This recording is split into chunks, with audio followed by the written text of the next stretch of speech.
Astrology ऋषियों द्वारा बताई गई एक बहुत ही यूज़फुल, इंटरेस्टिंग और एक मिरेकलस विद्या है। तो अभी जो फिफ्थ हाउस से रिलेटेड चीज़ें हम आपको बता रहे हैं, फिफ्थ हाउस में संतान के बारे में डिस्कशन चल रहा है। तो उसी कंटिन्यूएशन में आज कभी कभी आपने देखा होगा कि ऐसी भी संतान होती है जो माता पिता को या परिवार को अपयश दे, उनका अपमान करा दे या उनकी वजह से कलंक हो माता पिता या परिवार के ऊपर। तो इस तरह का टॉपिक आज जो है डिस्कस करेंगे। तो इससे रिलेटेड सब्जेक्ट को भी ऋषियों ने बताया है, बहुत सारे योग बताए हैं इसके बारे में। आप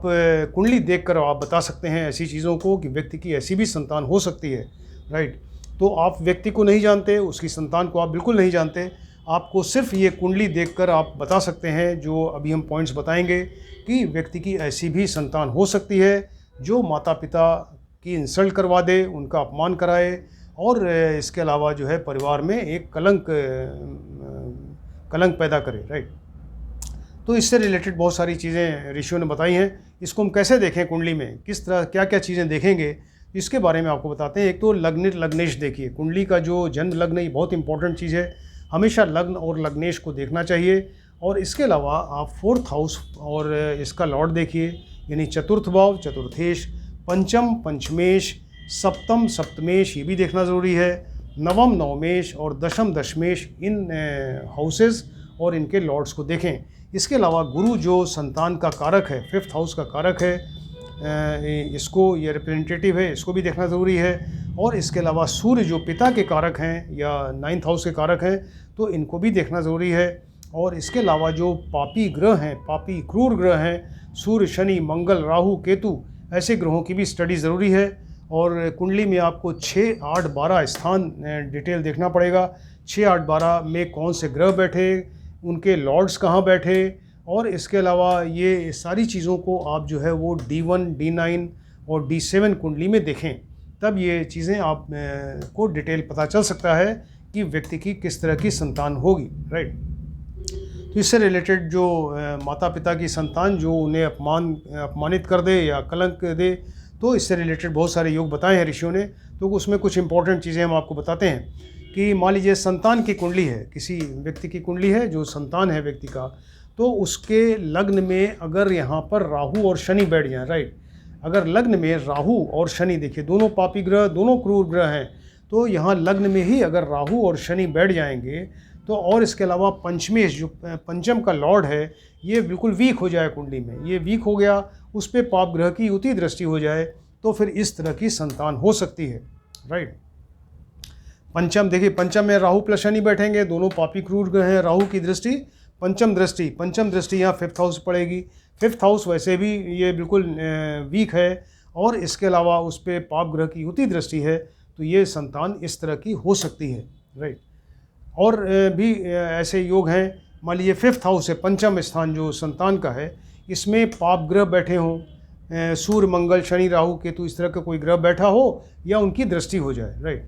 पाप ग्रह कोई बैठ गया, सूर्य मंगल शनि राहु केतु, और उस पर इसके अलावा उस पर या तो बैठ जाए या उनकी दृष्टि हो जाए। और पंचमेश जो है, पंचम का लॉर्ड अपनी नीच राशि में या शत्रु की राशि में बैठ जाए, नीच यानी डिबिलिटेटेड राशि में हो या किसी पापी उसमें जो उनके शत्रु की राशि है उसमें बैठ जाए, तो इसमें पंचम हाउस में पाप ग्रह बैठे हों या पाप ग्रह की दृष्टि हो और पंचमेश नीच राशि या शत्रु राशि में बैठा हो, तो फिर ऐसे केस में व्यक्ति की इस तरह की संतान हो सकती है, राइट। पंचम में मान लीजिए सूर्य प्लस राहु बैठ गए, ये कुंडली का जो पंचम हाउस संतान का घर है, इसमें सूर्य और राहु बैठ गए। सूर्य और राहु दोनों ही मतलब ये सूर्य जो है वो उन पे ग्रहण लगता है राहु की वजह से, राहु जो है क्रूर ग्रह है, तो संतान के घर में ही राहु और सूर्य अगर बैठ जाएं या सूर्य और केतु बैठ जाएं, सूर्य या राहु बैठ जाएं, सूर्य केतु बैठ जाएं, और नवम हाउस जो ये फादर का स्थान है, नवम हाउस में पाप ग्रह बैठा हो या पाप ग्रह की दृष्टि हो जाए, तो ऐसे केस में व्यक्ति की संतान अच्छी नहीं होगी और उसकी वजह से परिवार और माता पिता को का अपमान हो सकता है, राइट। पंचमेश जो फिफ्थ का लॉर्ड है, देखिए पंचमेश यानी फिफ्थ का लॉर्ड पंचमेश, तो ये 6, 8, 12 में कहीं बैठ जाए। पंचम का लॉर्ड जो है 6, 8, 12 स्थान में, जो अच्छे स्थान नहीं है, इसमें बैठ जाए, और उसके ऊपर लग्नेश मंगल राहु केतु ऐसे ग्रहों की दृष्टि हो जाए, पंचमेश जो है 6, 8, 12 में बैठ गए, इस पर एक तो लग्नेश की दृष्टि हो जाए, इसके अलावा वो पाप ग्रह मंगल, राहु, केतु, शनि इनकी दृष्टि हो जाए, तो व्यक्ति की ये इस तरह की संतान होगी, जो ऐसी संतान होगी जो माता पिता से घृणा करेगी और वो इवन मतलब घर में गाली गलौज भी कर सकती है। इस तरह की संतान होगी अगर पंचमेश 6, 8, 12 में बैठे, उस पर लग्नेश की दृष्टि हो जाए और इसके अलावा जो है वो मंगल, राहु, शनि, केतु की दृष्टि अगर हो जाए तो, राइट। पंचमेश देखिए 5th का लॉर्ड है, इस और गुरु जो संतान के कारक हैं, तो 5th का लॉर्ड और गुरु दोनों पाप ग्रह से युत या दृष्ट हो जाएं, कुंडली में इस तरह से बैठे हों पंचमेश और गुरु कि दोनों के ऊपर या तो पाप ग्रह साथ बैठ जाएं या पाप ग्रह की दृष्टि हो जाए, तब भी इस तरह की प्रॉब्लम होगी, राइट। पंचमेश और गुरु दोनों 6, 8, 12 में बैठ जाएं, पंचमेश 5th का लॉर्ड और गुरु जो संतान यानी बृहस्पति जो संतान कारक हैं, दोनों 6, 8, 12 में बैठ जाएं, इन पे पाप ग्रहों की युति दृष्टि हो जाए, तब भी वही इसी तरह की संतान होगी फिर, राइट।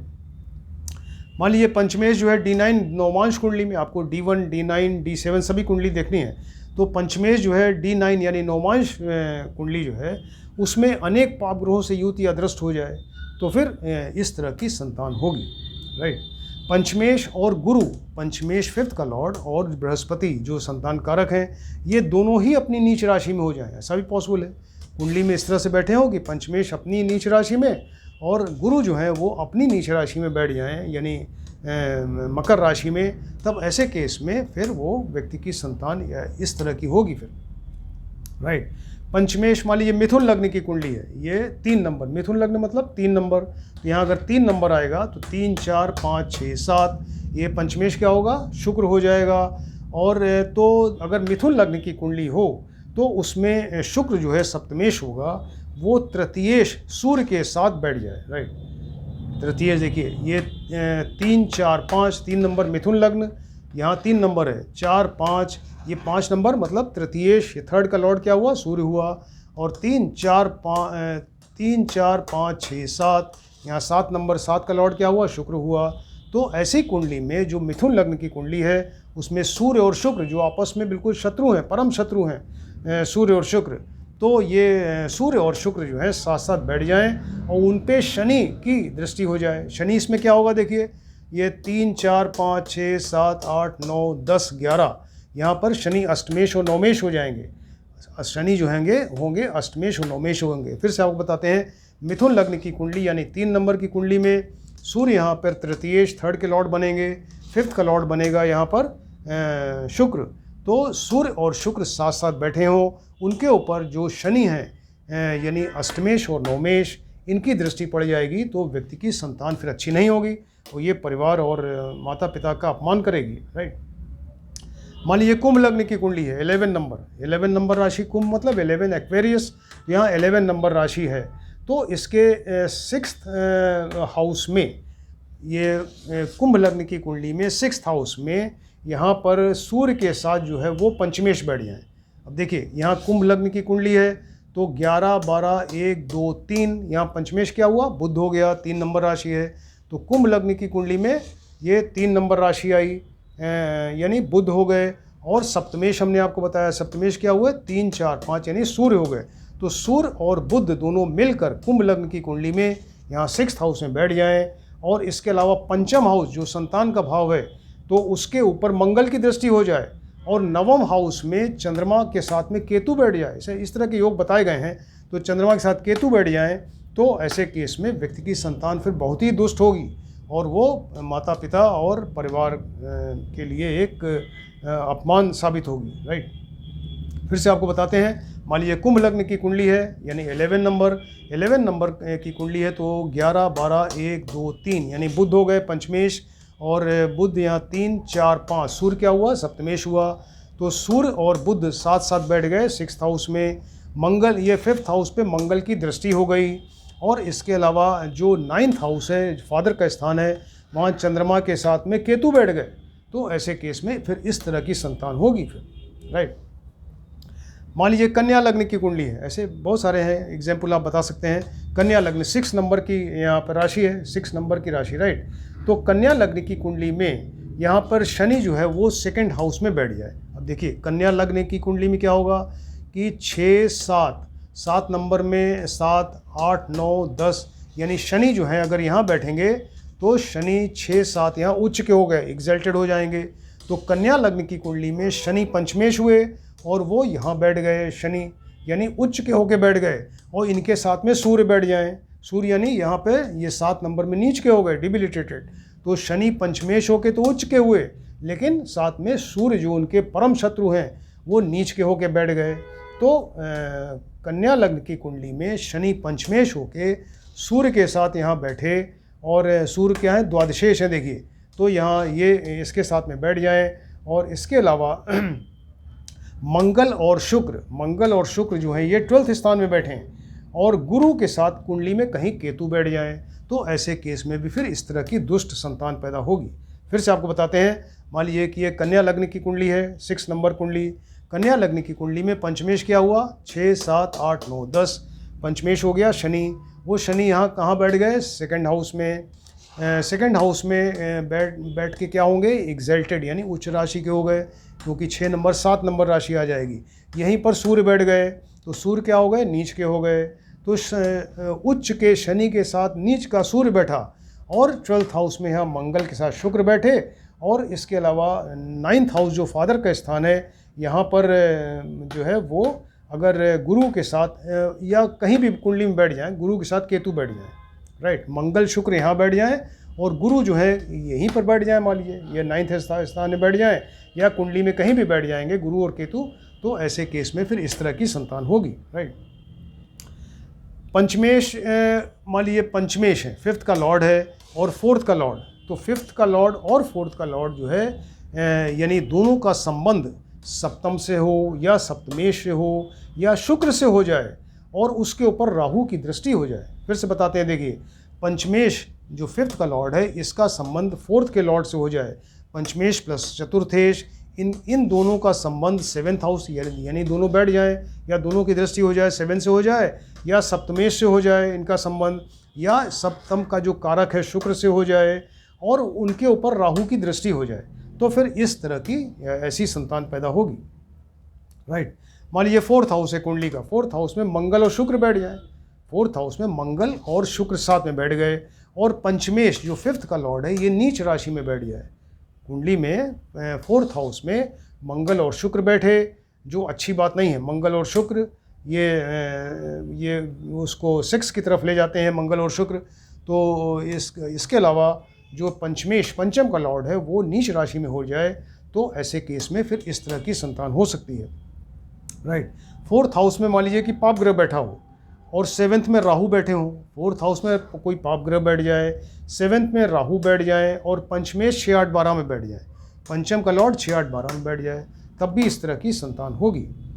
मान लीजिए कि 4th हाउस में शुक्र बैठ जाए, 4th हाउस में शुक्र बैठ जाए, और यहाँ बैठकर शुक्र की मंगल से कोई युति या दृष्टि या राशि परिवर्तन हो जाए, दृष्टि परिवर्तन हो जाए, एक दूसरे को देखें, या साथ में बैठ जाएं, या